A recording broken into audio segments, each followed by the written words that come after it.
Hello friends, welcome back to my channel foodie Tintin. তো আজকে আমি দেখাবো ধাবা স্টাইলে মাটন মশালা কিভাবে বানানো হয়। মাটন কষা তো আগেও দেখিয়েছি, তো মাটন মশালা এটা আমি খুব ইচ্ছে করছিল একটু অন্য ধরনের একটু মাটনের কিছু বানাই। তো ধাবা স্টাইলে বাবা বললো একটু কষা কষা মাংস তো অনেক খেয়েছি, তো একটু অন্য ধরনের মাংস খাওয়া এবার। তো ঠিক আছে, আমি বললাম চলো একটু নতুন কিছু বানানো যাক। তো দেখতেই পাচ্ছ যে কীরকম হয়েছে। তো প্রথমে আমি 500 গ্রাম মাটন নিয়ে নিয়েছিলাম, একদম কচি পাঁঠা। ওটাকে 2 চামচ নুন, চামচ হলুদ গুঁড়ো, 1 চামচ লঙ্কার গুঁড়ো আর 2 চামচ কাশ্মীরি লঙ্কার গুঁড়ো, আর 4 থেকে 5 চামচ বড় চামচের সর্ষের তেল আর 100 গ্রাম দই দিয়ে ভালো করে ম্যারিনেট করে 1 ঘন্টা আমি এটাকে সাইডে রেখে দিয়েছিলাম। ম্যারিনেশনটা আমি আগেই করে রাখি, কারণ ম্যারিনেশনটা যতক্ষণ সময় দিতে পারবে মাটনের জন্য তো তত ভালো রেজাল্টটা হবে, সফট হবে। তো তার মাঝে আমি রসুন কুচিয়ে নিয়েছি, কম করে 12 থেকে 15 পিস রসুন কুচি, আর 4টে শুকনো লঙ্কা যেটার মধ্যে বীজগুলো আগে থেকে ফেলা ছিল, আর 2 চামচ বড় চামচের আদা কুচোনো। একটু জল দিয়ে এটাকে আমি একটা মিক্সিতে একটু ব্লেন্ড করে আলাদা করে সরিয়ে রাখবো, এটা পরে ইউজ হবে। তো প্রথমে রান্নাটা শুরু করা যাক। রান্নাটার জন্য প্রথমে আমি ইন্ডাকশানে এটা করেছি, আপনারা আরামসে এটাকে গ্যাসে করতে পারেন। তো এখানে 5 থেকে 6 চামচ সর্ষের তেল দিয়েছি, তার মধ্যে একটা তেজপাতা আর আন্দাজ মতন একটু গোটা গরম মশলা অ্যাড করেছি, একটু দারচিনি, লবঙ্গ আর এলাচ। তো এটা প্রথমে একটুখানি তেলটা একটু গরম হয়ে যাওয়ার পরে মিডিয়াম ফ্লেমে একদম এটাকে একটু নাড়াচাড়া করে নিতে হবে।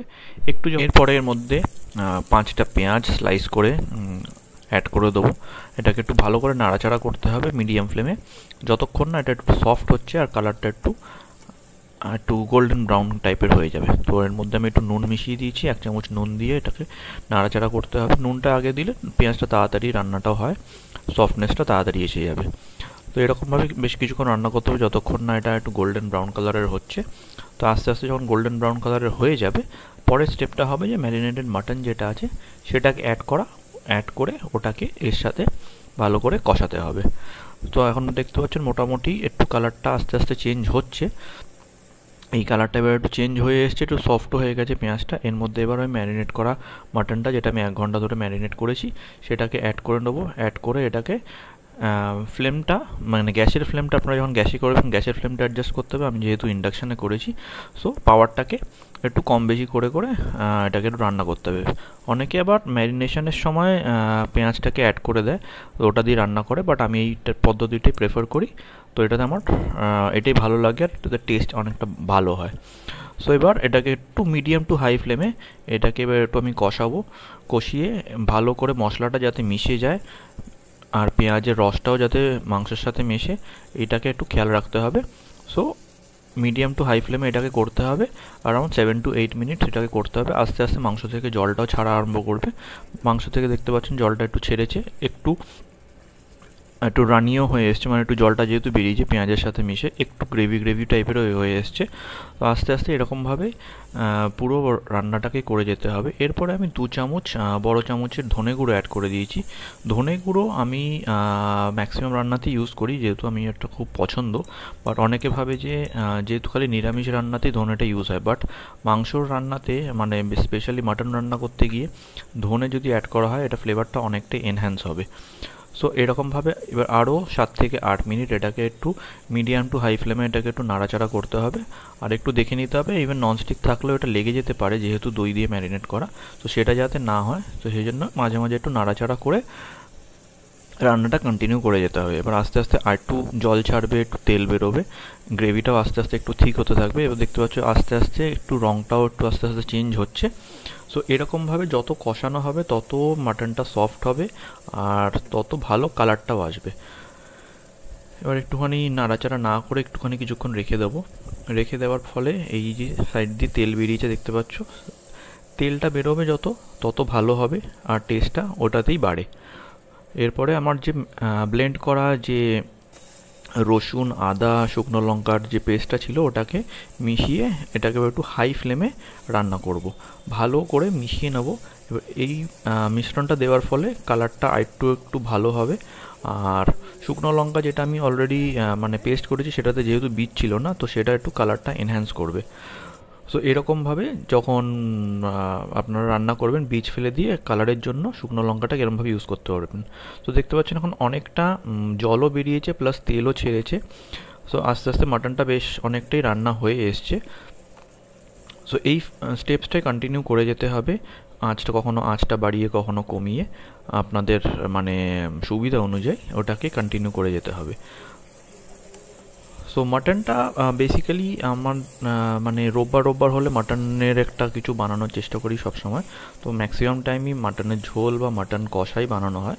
সো এবার একটু অন্যরকম বানানোর ইচ্ছে হয়েছিল, বাট হ্যাঁ, রেজাল্টটা অবভিয়াসলি খুব ভালো হয়েছিল। তো সেটা তো পরে দেখতেই পাবেন। তো এরপরে আমি 2 চামচ বড় চামচের একটু গরম মশলা অ্যাড করে দিয়েছি, যেটা আমার বাড়িতে বানানো। আমি কেনা গরম মশলা খুব কম ইউজ করি। তো গরম মশলাটা অ্যাড করাতে এটাতে কালারটা একটু ডার্কও হবে। আর অনেকে বলে যে বেশি গরম মশলা খেলে পেট গরম হতে পারে। আর ম্যাক্সিমাম লোকই গরম মশলাটা রান্নার শেষে অ্যাড করে, যাতে মানে যখন মানে মাটনটা খেতে বসবো বা একটা গরম মশলার স্মেল আসবে। তো আমার ওই স্মেলটা অতটা পছন্দ না, সেই জন্য আমি আগে থেকেই গরম মশলাটা মিশিয়ে ওটাকে বেশ কিছুক্ষণ রান্না করি। তো একদম স্মেলটা চলে যায় আর কি। আর ওই পেট গরমের ব্যাপারটা অতটা থাকে না, যেহেতু অনেকটা রান্না হয়ে যাচ্ছে। সো মশলার গরম ভাবটা আপনার পেটে সেটা অনুভব হবে না। সো এরকমভাবে করতে করতে আরও একটু ঠিক হবে, গ্রেভিটাও ঠিক হয়ে আসছে, কালারটাও সুন্দর বেরোচ্ছে, তেলও রিলিজ করছে। যত তেল বেরোবে তত ভালো রান্নাটা হবে। আর যেহেতু আমি প্রেশার কুকারে রান্না করছি না, ওপেন কড়াইতে কষাচ্ছি, তো কষানোর ফলে হবে মাটনটা বেশ সফট হবে। তো দেখতে পাচ্ছেন আস্তে আস্তে রঙটা অনেকটা চেঞ্জ হয়েছে, কালারটা একটু ডার্কের দিকেও হচ্ছে। সো তেলটা ভালো করে যত কষানো যাবে এরকমভাবে, সো তত তেল রিলিজ হবে। সো এরকমভাবে স্টেপসটা ফলো করে যেতে হবে, আরাউন্ড আরও 7 থেকে 8 মিনিট এরকমভাবেই রান্না করতে হবে। সবসময় নাড়াচাড়া না করলেও হবে, আমি একটু নাড়াচাড়া করছিলাম। সো আপনারা এটা অ্যাভয়েডও করতে পারেন, বাট হ্যাঁ, একটা জিনিস লক্ষ্য রাখতে হবে যাতে মাটনটা মানে তলায় না লেগে যায়, যেহেতু এটাতে দই আছে। সো এবার একটু কিছুক্ষণ লো টু মিডিয়াম ফ্লেমে রান্না করার পরে এবার জল মিশিয়ে দেবো। 4 কাপ গরম জল আমি গরম জল অ্যাড করেছি। আর তার ফলে মাটন রান্নাটা খুব তাড়াতাড়িও হবে আর সফট হবে। আর গরম জল অ্যাড করলে একটু ফ্লেভারটা একটু আলাদা হয়, অনেকে নর্মাল জলও অ্যাড করেন।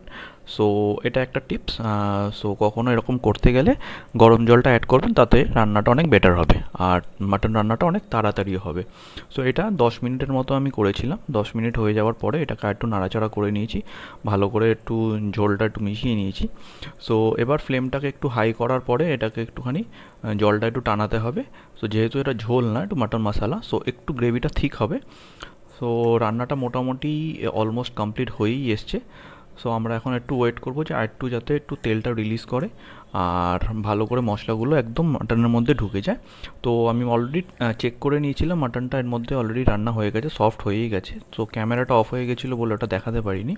সো একদম ক্লোজিং স্টেজ যখন এসে যাবে, দুটো কাঁচা লঙ্কা 4 টুকরো করে ওটাকে মিশিয়ে দিতে হবে, এটাতে ফ্লেভারটা একটু বাড়বে। আর একটু ধনেপাতা অ্যাড করে দিয়েছি, যেহেতু শীতকাল ধনেপাতা একটা সুন্দর গন্ধ আসে। আর মাটন মশলাতে ধনেপাতা আপনারা অনায়াসে দিতে পারেন, একটু ভালো ফ্লেভারও আসবে, টেস্টও আসবে।